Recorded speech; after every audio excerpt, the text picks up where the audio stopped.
Okay, so let's talk about the final game of death, which is one of the discs included in the Bruce Lee Golden Harvest box set.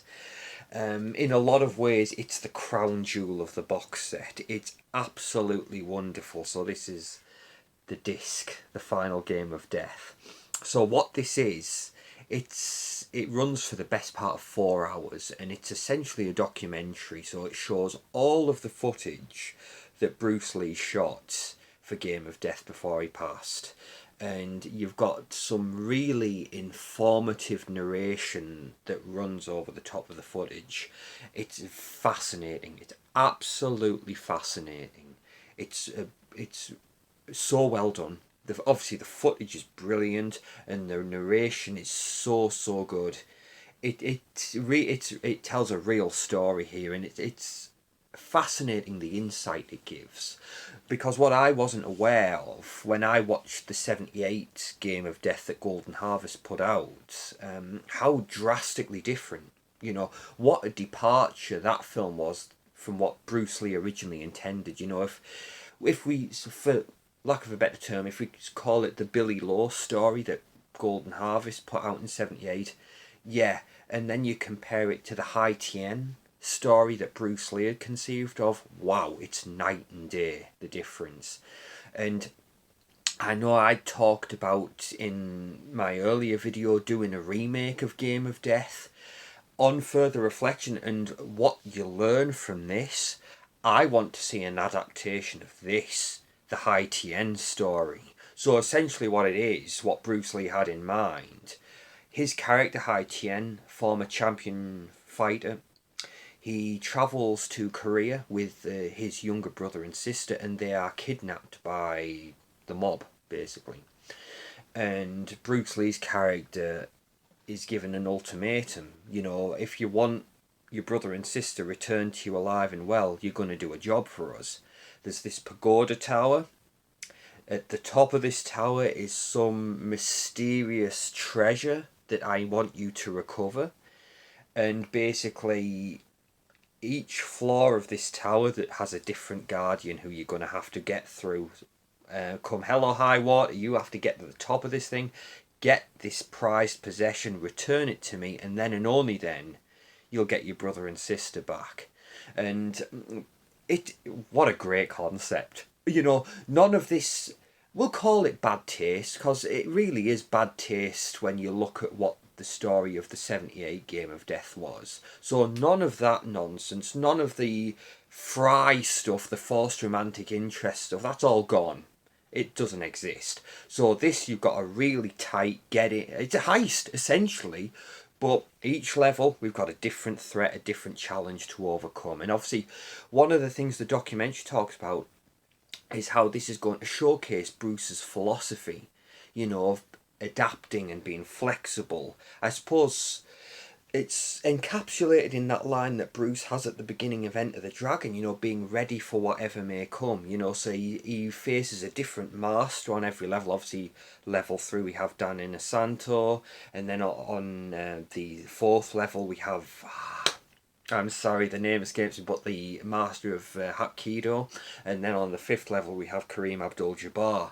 So 3 different opponents, well, even more so if you take into account what the earlier floors would have had in store, but obviously were ultimately never filmed. But it's fascinating to see his philosophy presented. He adapts to each opponent and is in turn able to overcome them.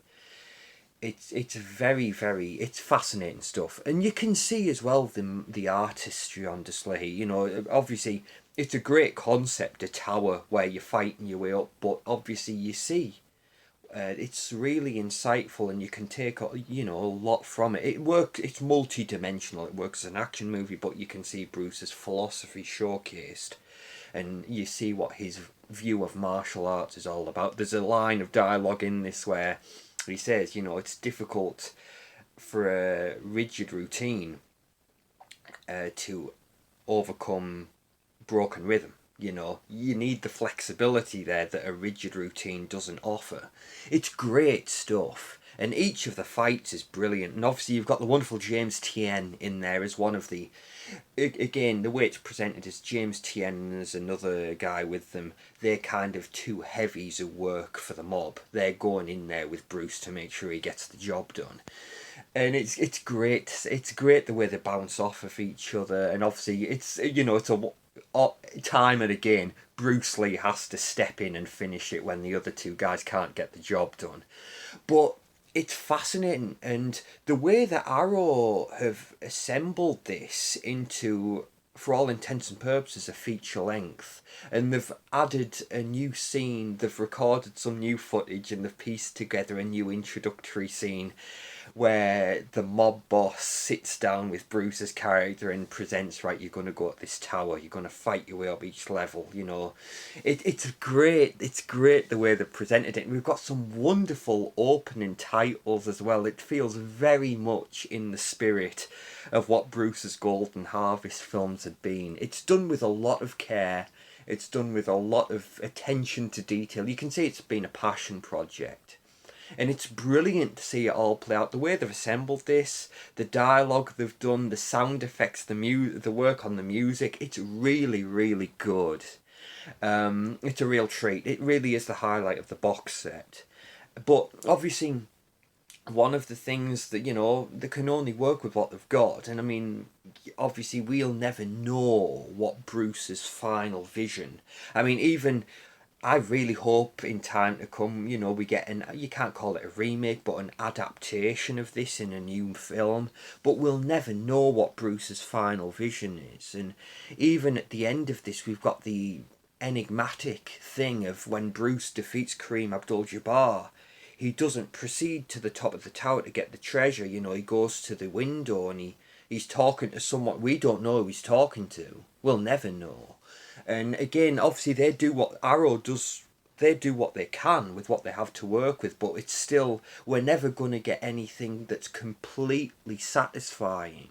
Because obviously we haven't got a finished film, and there's a lot of stuff that we still don't know the context of. But honestly, they've done a very, very commendable job here. They've done themselves proud, and I think they've done justice. They've done a real something that, as a Bruce Lee fan, you can be proud of, and you can feel that, yeah, this is done with a lot of love. This isn't just a cash grab. This isn't doing what Golden Harvest did back in '78. This is done trying to complete a vision, trying to realise a vision as best they can. But yeah, it's wonderful. The final game of death, what an absolute... yeah, it's fantastic. And if put it this way, if you're getting the box set and this is what you're most interested in, this is your main motivation for buying the box set, I think you're going to be very happy. I thought this was brilliant. Really, really brilliant. So that wraps this up. The final game of death. Arrow, what a job you guys have done. And again, working with Golden Harvest and all of the, you can see that there's been a lot of work and a lot of collaboration has gone into this. It's fantastic. So the final game of death, absolutely brilliant. And I'd love to hear your thoughts. If you've owned the box set and if you own the box set, if you've watched through it, I'd love to hear your thoughts. And if you're someone who's been interested to hear about what this is all about, I hope this has been insightful. I hope this has been enjoyable for you. Thank you for your indulgence, and I will see you all in the next one. Bye-bye, everybody.